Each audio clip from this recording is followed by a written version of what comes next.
So changing gears to start discussing atom economy. And all you need for atom economy are the various molar masses, because it's the mass of the atoms in the desired product, so that would be the molar mass here of the magnesium oxide, divided by the mass of the atoms, or the molar mass of the MgCO3 here. So popping all that in,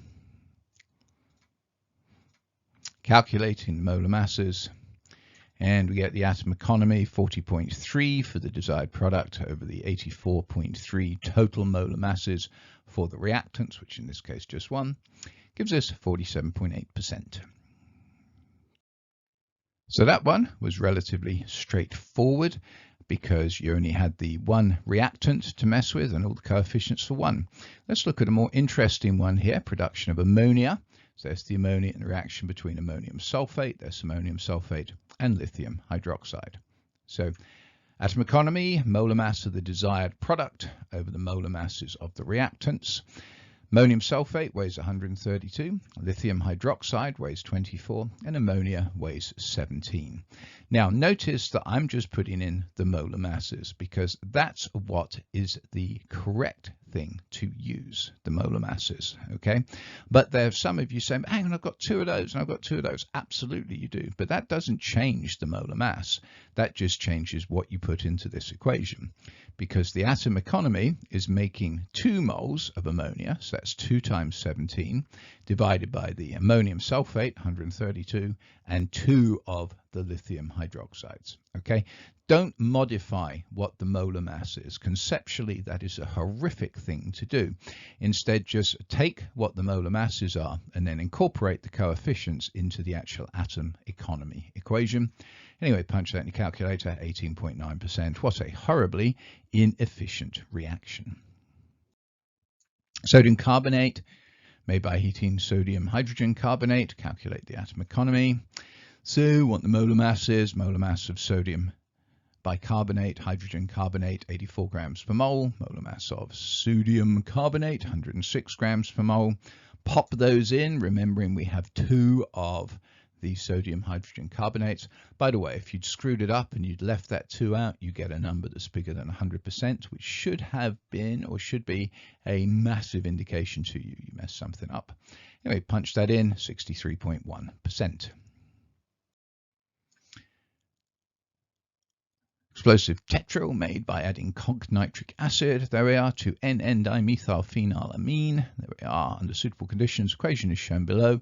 State why the atom economy for this reaction is not 0, because it would only be 100% if everything we made was what we wanted. Well, of course, we don't have that. We've got methanol and water made as well, which would not be in the top part because they're not of interest. Thus, therefore, the whole equation can't give us 100% tetryl. It gives us whatever percent of the tetryl, which is the atom economy needed. And then, of course, you've got this lost percentage with the methanol and the water. Atom economy of this process with some nice fancy stuff in there. Again, molar masses of the reactants, 180. The desired product is ethanol, which is 46.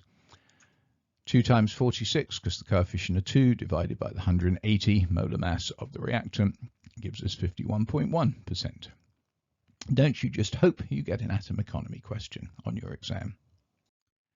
Another awesomely fun one, calculate the atom economy for formation of phosphoric acid in the below reaction.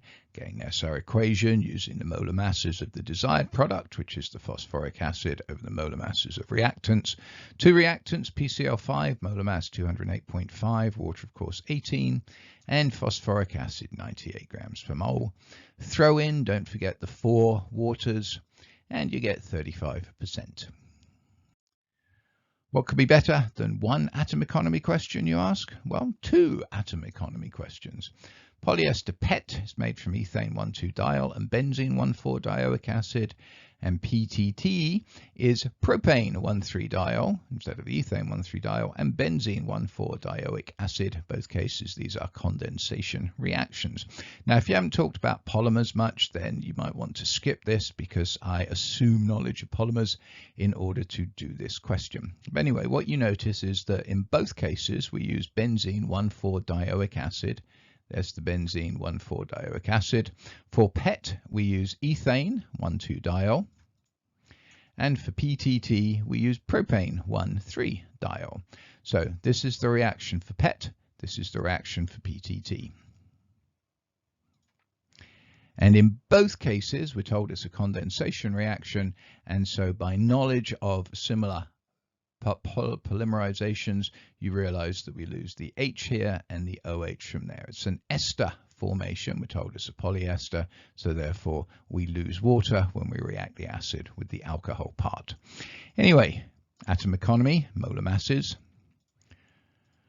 Molar mass of the ethane 1,2-diol is 62, of the propane 1,3-diol is 76, of the benzene 1,4-dioic acid is 166. Now, we don't know the molar mass of PET and PTT, but we do know that each time we do this reaction, we're going to make water that is totally useless for us, and we do know the molar mass of water is 18. So therefore, the atom economy is 100 minus the wasted percent. Okay, 100 minus the percent of water that is lost. So for the PET, that's 92.1%, and for the PTT, 92.6%. Again, we don't know the formula of PET and PTT, although we could quite frankly work it out. We do know, however, the molar mass of the water. We know that it's PET here plus water. The PET's what we want, the water's what we don't want, so therefore the percentage of what we want is 100 minus the percentage of what we don't want.